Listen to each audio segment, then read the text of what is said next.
I got into it with a coworker yesterday. Full-blown argument in front of the whole team. About what?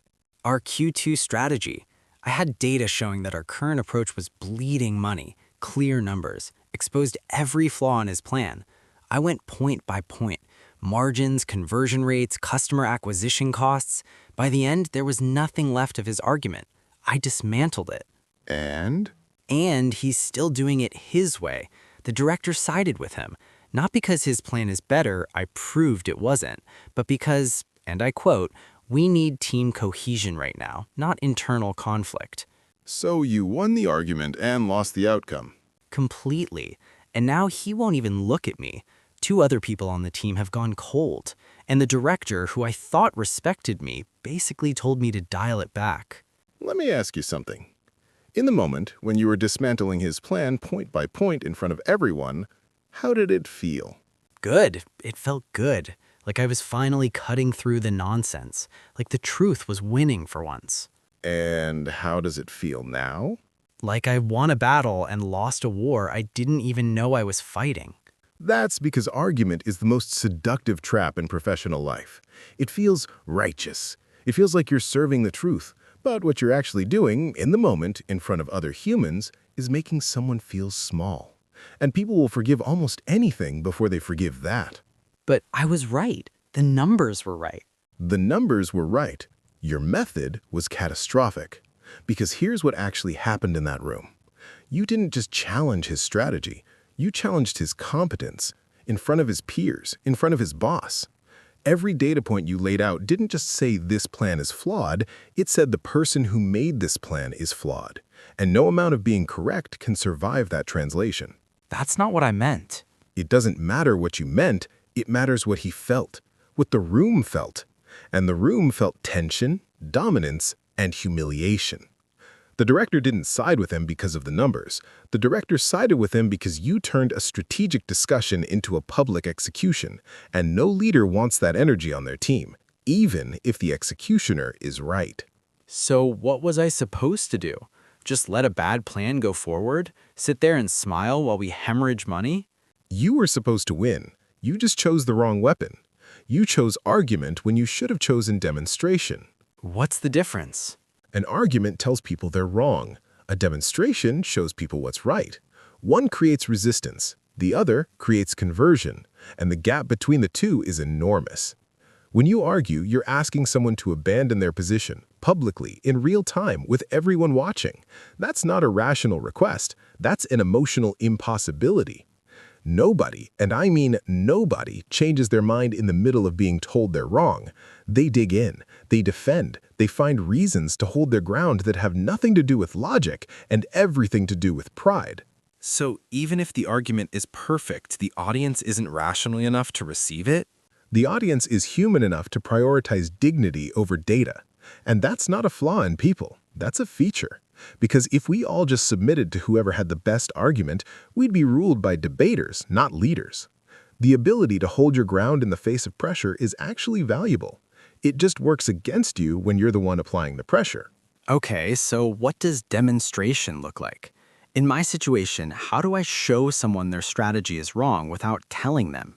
You run a pilot. You take your approach and apply it to one small segment, one market, one product line, one quarter. You don't ask permission to replace his strategy. You don't even frame it as a competition. You say, I have an idea I'd like to test alongside what we're doing. Low risk, small scale, just to see what happens. And then you let the results speak. And if the results prove me right? Then you don't say a word. You put the numbers on the table and let the room draw their own conclusion. No I told you so. No comparison. Just data, sitting there, doing what data does when it's not wrapped in ego. And here's the beautiful part. When people arrive at a conclusion themselves, they own it. It becomes their insight, their realization. They don't feel defeated, they feel smart. And they'll champion the change because it feels like they discovered it. But that takes time, weeks, maybe months. Meanwhile, money is being wasted on a bad plan. And how much money was saved by your argument yesterday? Is none. Nothing changed. So the argument cost you time, credibility, and relationships and produced zero change. A pilot might take 8 weeks and produce permanent change, which is more expensive. Is the argument by a lot? Always. Arguments are always more expensive than people think because the costs are hidden. They show up later in meetings you're not invited to, in support you don't receive, in promotions that go to someone less threatening. You won the room for 20 minutes, but the room remembers for months. Is there a historical example of this? Someone who won by showing instead of arguing? One of the best ones, Michelangelo. When he was commissioned to sculpt the statue of David, the project came with a problem. The block of marble had already been attempted by 2 other sculptors who'd botched it. The stone was considered ruined, too narrow, too shallow, damaged. The commission in Florence had essentially written it off. Now, Michelangelo believed he could see the figure inside the stone. He knew what was possible. He could have gone before the commission and argued. He could have made a case, presented sketches, debated the skeptics point by point. Some of the most respected artists in Florence thought the marble was worthless. What did he do? He asked for the block, quietly. No grand pitch, no confrontation with the doubters. He just requested the material and went to work. He built a shed around the marble so no one could watch the process. For over 2 years, he worked in near total privacy. No updates, no previews, no progress reports. The skeptics assumed he was wasting his time. Some mocked him. And then he unveiled it. And then he unveiled it. 17 feet of marble carved into a figure so perfect that the city of Florence rearranged its public square to display it. There was no argument left to make. The stone spoke. The doubters didn't feel humiliated. They felt awe. And that's the critical difference. They weren't defeated. They were converted. A defeated person resents you. A converted person follows you.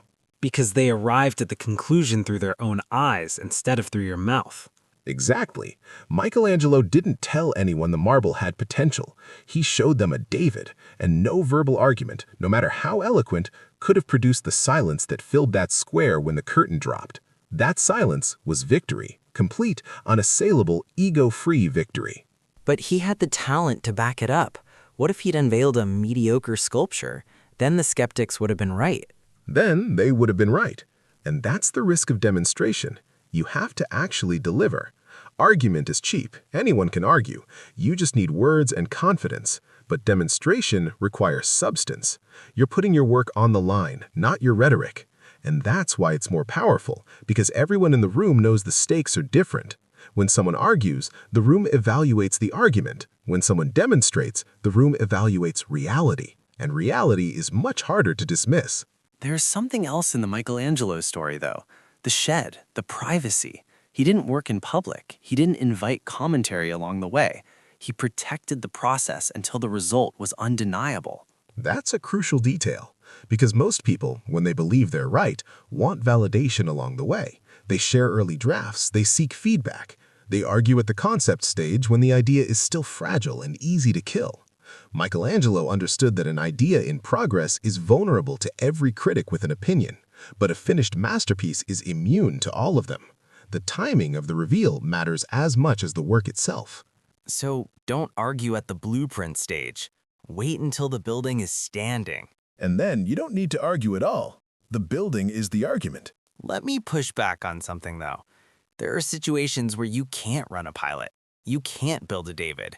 You're in a meeting, a decision is being made right now, and someone is wrong. What do? Just stay silent? No, you redirect. Instead of attacking their position, you ask questions that lead them to see the flaw themselves. What happens if the conversion rate stays flat?